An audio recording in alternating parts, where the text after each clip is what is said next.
Hello everyone, finally চলে এসেছি মোরা তালতলি সাতনপাড়া। এখানে রাখাইনদের মন্দির, মন্দিরের আশেপাশে বিভিন্ন রকমের গাছপালা আছে, অনেক বড় বড় সুপারি গাছ, আম গাছ, আরো আছে নারিকেল গাছ, আরো আছে বিশাল বড় পুকুর। পুকুরের পাশ দিয়ে মন্দির ঘরে যাওয়ার জন্য ঢালাই করা রোড, সেই রোড দিয়ে আমরা হাঁটতে আসি। আমার মেয়েরও দেখেন অনেক ফুর্তি হয়েছে, সেও আগে আগে দৌড়ইতে আসছে। আপনারাও চাইলে এরকমের বিকাল বেলা সময় কাটাতে আসতে পারেন। এখানে ঢুকতে কোনো টাকা পয়সা লাগে না, একদম ফ্রিতেই ঢুকতে পারবেন, ফ্রিতেই ঘুরতে পারবেন। এখানে আসার পর তো আমার কাছে অনেক ভালো লাগছে, কারণ অনেক জিনিস দেখতে পারলাম এবং অনেক সুন্দর সুন্দর দৃশ্য দেখতে পারলাম, যেগুলো আগে কখনো দেখি নাই। যেমন এই যে দেখেন 3টি বট গাছ, একটি হলো লাল আর 2টি হলো সবুজ। আশেপাশে কিন্তু আরো অনেক সুন্দর সুন্দর ফুল গাছও আছে, এজন্য কিন্তু আরো আকর্ষণীয় লাগে, এজন্য কিন্তু জায়গাটা আরো আকর্ষণীয় লাগে। এই যে দেখেন মন্দিরের গেট, এই যে মন্দির ঘরের উপরে 4টি থাক করা, দেখতে কিন্তু অনেক সুন্দর লাগে। আর এই যে গেটটি দেখেন একদম সোনালী কালারের, চারপাশে ফুলের গাছ। অনেক জায়গা হাঁটাহাঁটির পরে এই শুকরগুলো তাদের ধর্মীয় কাজে ব্যবহার করা হয়। তাদের বিয়ের অনুষ্ঠানে আমরা যেমন খাসি এবং গরু অনেক আনন্দ করে খাই, তারাও তেমন এই শুকরের মাংস অনেক মজা করে খায়। শুকরগুলো চাইলেই কিন্তু সব জায়গায় দেখা যায় না, যেমন চিড়িয়াখানায় দেখা যায়,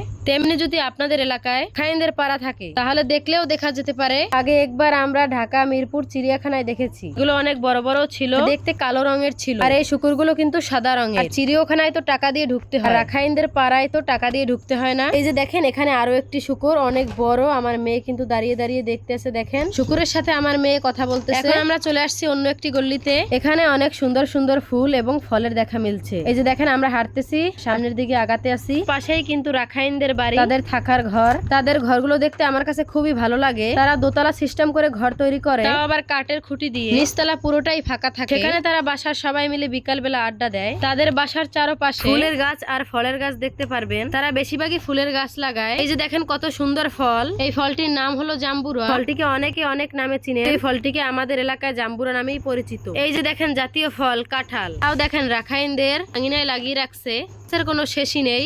কত ফুল গাছ দেখলাম, নাম তো জানি না, আপনারা যদি নামগুলো জেনে থাকেন অবশ্যই কমেন্টে বলে যাবেন। আরেকটি গাছে কাঁঠাল, একদম গাছ ভর্তি কিন্তু কাঁঠাল, বড় বড়, দেখতেও কিন্তু অনেক সুন্দর লাগে। হাঁটতেছি, এই পাড়ায় নাকি তাঁতি আছে, পোশাক আদি তৈরি করে। অলরেডি অনেকগুলো গল্লি খুঁজে ফেলেছি, দেখা মেলেনি। দেখি অনেক খোঁজাখুঁজি করতেছি, দেখা মেলে কিনা। খুঁজতে আমরা চলে আসলাম দেখেন একটা বাড়ির পাশে, বাড়ি তো সেখানে এক দিদির সাথে দেখা হলো, তো তার সাথে তার বাসায় গেলাম, যে দেখলাম নাম না জানা অনেক সুন্দর সুন্দর ফুলের গাছ, গাছগুলো দেখতে অনেকই ভালো লাগে। তো তার বাসায় গেলাম, যে দেখলাম জানা অনেক সুন্দর সুন্দর ফুলের গাছ, অনেকই ভালো লাগে, যা বুঝাতে পারবো না।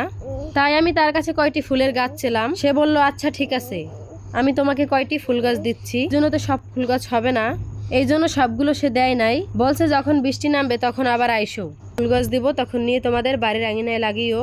তবে সব থেকে বেশি ভালো লাগছে আমার এই ফুল গাছটি, আমি এই ফুল গাছটি আনতে পারি নাই। কথায় বলে না, শখের জিনিস সবার কপালে মিলে না, ঠিক তেমনি আমার দশা আজকে তাই।